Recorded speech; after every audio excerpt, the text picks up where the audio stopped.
शुरुआत वहीं से चालू हो जाता है। कुछ लोगों आज के वैज्ञानिक युग में इंसान चंद्रमा पर जरूर पहुंच गया है, लेकिन चरित्र की दृष्टि से दुर्बल होता जा रहा है। इंसान मिसाइल और बम जरूर बना लिया, लेकिन इंसान की रक्षा करने के लिए जो इंसान के हृदय में संवेदना होती थी वो लगभग लुप्त प्राय हो गई, समाप्त हुई।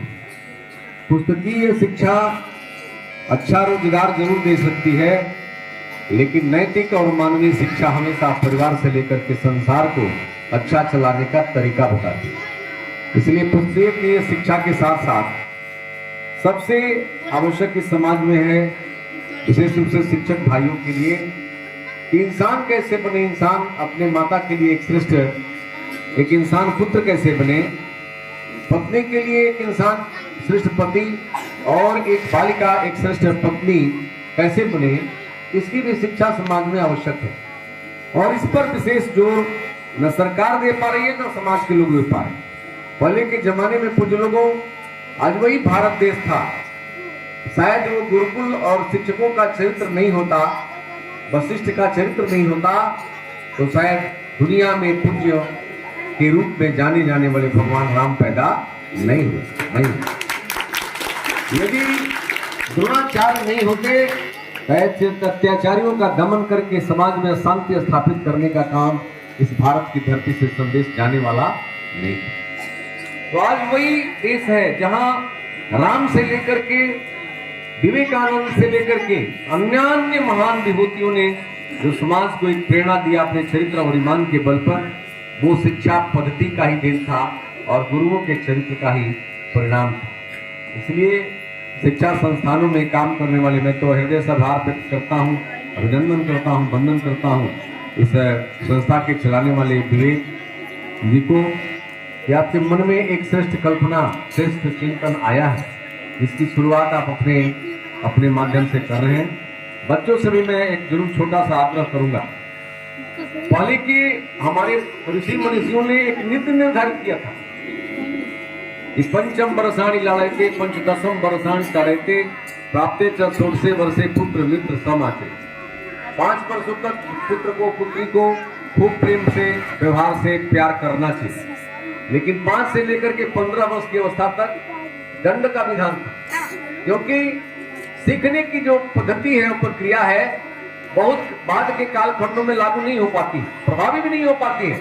यही सीखने और समझने और बनने और बनाने का कार्य अवधि होता है और समय होता है। तो 5 से 15 वर्ष की जो अवस्था होती है, पिता से लेकर के शिक्षक तक सबका दायित्व है, धर्म है कि बच्चे को, विद्यार्थी को जितना भी हो सके प्रेरणा से, संस्कार से और दंड के विधान से भी उसको संस्कारित करने का व्यवस्था और काम करना चाहिए। प्राप्ते च षोडशे वर्षे पुत्र मित्र समात्रे।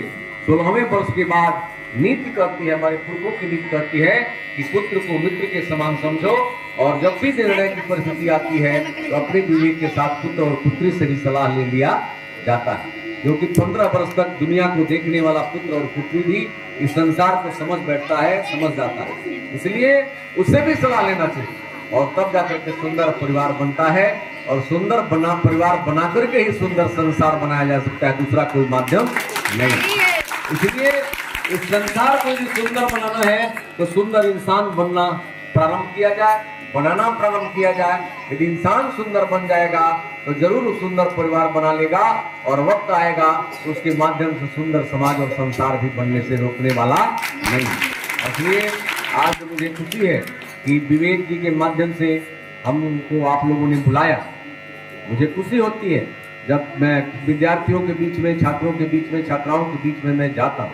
आज पूरा दिशाभ्रम हो गया है समाज का। अब तो लगता है कि पशु और इंसान में मौलिक अंतर ही नहीं रह जाएगा। जब इंसान भी अपनी बहन बेटियों को समझना बंद कर दे तो मेरे समझ से पुष्टता में और इंसानियत में कोई खास अंतर नहीं। इसलिए ये परिस्थिति आ रही है समाज की, और इसके पीछे क्या है तो अंधानुकरण, विज्ञान का अनुकरण। मैं तो कहता हूँ सब विद्यार्थियों को, बच्चों को भी आप लोग प्रसिद्ध कीजिए, अपने घर से लागू करिए कि कम से कम मैच्योर्ड होने तक बच्चों को जो है स्मार्टफोन मत दीजिए। मत दिखिए।